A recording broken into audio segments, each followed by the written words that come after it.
Exercise 8.1 question number 7. If cot theta is equal to 7/8 then evaluate. तो ये first और second part दिए हुए हैं। तो सबसे पहले मैंने एक राइट एंगल ट्रायंगल ड्रॉ किया, राइट एंगल ट्रायंगल ABC। इसमें इस एंगल A को हमने मान लिया थीटा। तो थीटा के जो सामने वाली साइड है, जो अपोजिट साइड है BC, ये हो जाएगी परपेंडिकुलर साइड, और जो थीटा के एडजेसेंट वाली साइड है साइड AB, ये हो जाएगा बेस। तो हमें गिवन है cot theta is equal to 7/8। तो कॉट थीटा की वैल्यू होती है बेस अपॉन परपेंडिकुलर। कॉस का जो रेशो, कॉट का जो रेशो है बेस अपॉन परपेंडिकुलर के इक्वल होता है। तो बेस है AB और परपेंडिकुलर है साइड BC। तो AB अपॉन BC ये वैल्यू हमें गिवन है 7/8 के इक्वल। तो यहाँ से हम लिख सकते हैं AB is equal to some 7 times constant, क्योंकि रेशो गिवन था तो वैल्यू के लिए कुछ कांस्टेंट लगाना होगा, और BC is equal to 8 times K। तो मेंशन कर लेते हैं फिगर में। AB की वैल्यू हो गई 7K, बेस की वैल्यू 7K और BC की वैल्यू हो गई कुछ 8K। हमें साइड AC की वैल्यू चाहिए, तो पाइथागोरस थ्योरम हम अप्लाई करने वाले हैं। तो यहाँ से बनेगा हाइपोटेन्यूस का स्क्वायर यानी AC square is equal to, बाकी दो साइड का स्क्वायर आ जाएगा BC square plus AB square. तो AC square is equal to BC square की वैल्यू हो जाएगी 8K का whole square plus AB square की वैल्यू हो जाएगी 7K का होल स्क्वायर। तो यहाँ से बनता है AC square is equal to, अब 8K का होल स्क्वायर यानी 64K स्क्वायर प्लस 7K का होल स्क्वायर यानी 49K स्क्वायर।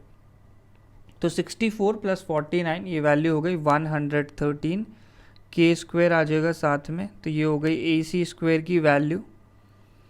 तो यहाँ से हम लिख सकते हैं AC square is equal to, तो √1, ये 113 जो है एक परफेक्ट स्क्वायर का टर्म नहीं है, तो इसे हम लिख सकते हैं √113 टाइम्स K का होल स्क्वायर। तो यहाँ से AC की वैल्यू हमें मिल जाएगी √113K। तो ट्रायंगल फिर से ड्रॉ करके हम सारी साइड्स की वैल्यू इसमें लिख देंगे। तो ट्रायंगल है ABNC, AC की वैल्यू आ गई √113 और AB की वैल्यू है 7K और BC की वैल्यू है 8K। AC में भी K लगाना होगा। सो अब हमें नेक्स्ट निकालना है, फर्स्ट पार्ट है हमारे पास 1 - 1 plus sine theta into 1 minus sine theta upon denominator में है 1 plus cos theta into 1 minus cos theta. तो 1 plus sine theta into 1 minus sine theta, तो A plus B into A minus B, तो ये हो गया A square minus B square. तो ये बन गया 1 minus sine square theta upon, यहाँ पे भी नीचे भी A plus B into A minus B लिखा हुआ है, तो ये A square minus B square, तो 1 माइनस कॉस स्क्वायर थीटा बन जाएगा। सो हमें साइन थीटा और कॉस थीटा निकाल के यहाँ सब्सटीट्यूट करना होगा।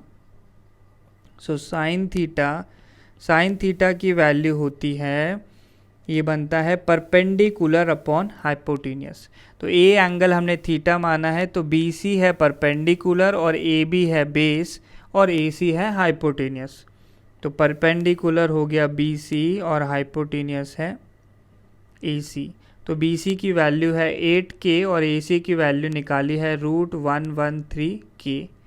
सो यहाँ से साइन थीटा आ गया 8 अपॉन √113।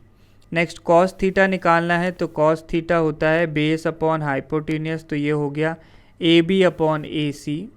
तो AB की वैल्यू 7K, AC की वैल्यू √113K, तो कॉस थीटा आ गया 7 अपॉन √113। इसे इन वैल्यूज़ को हम सब्सटीट्यूट करके आंसर निकाल लेंगे। तो ये बनता है, पहला है 1 माइनस साइन स्क्वायर थीटा। तो 1 minus sine square theta, sine theta है 8 अपॉन √113, तो इसका स्क्वायर आ जाएगा अपॉन डिनोमिनेटर में 1 माइनस 7 अपॉन √113, इसका स्क्वायर करेंगे तो ये वैल्यू हो जाएगी 1 माइनस तो 8 स्क्वायर यानी 64 अपॉन 113 हो जाएगा। डिनोमिनेटर में बनता है 1 माइनस 49 अपॉन 113। एलसीएम लेंगे तो एलसीएम लेने पे ऊपर आ जाएगा 113 माइनस 64, तो ये वैल्यू हो गई 49 अपॉन 113। और डिनोमिनेटर में 113 माइनस 49 तो 64 अपॉन 113, तो ये 113 कैंसिल आउट, आंसर आ गया 49 upon 64। Next second part of question. तो सेकेंड पार्ट में हमें निकालना है कॉट स्क्वायर थीटा। तो कॉट स्क्वायर थीटा, इसको कॉट थीटा का होल स्क्वायर बोल सकते हैं। कॉट थीटा की वैल्यू हमें गिवन है 7/8, तो इसका स्क्वायर किया तो ये वैल्यू आ जाएगी 49 अपॉन 64।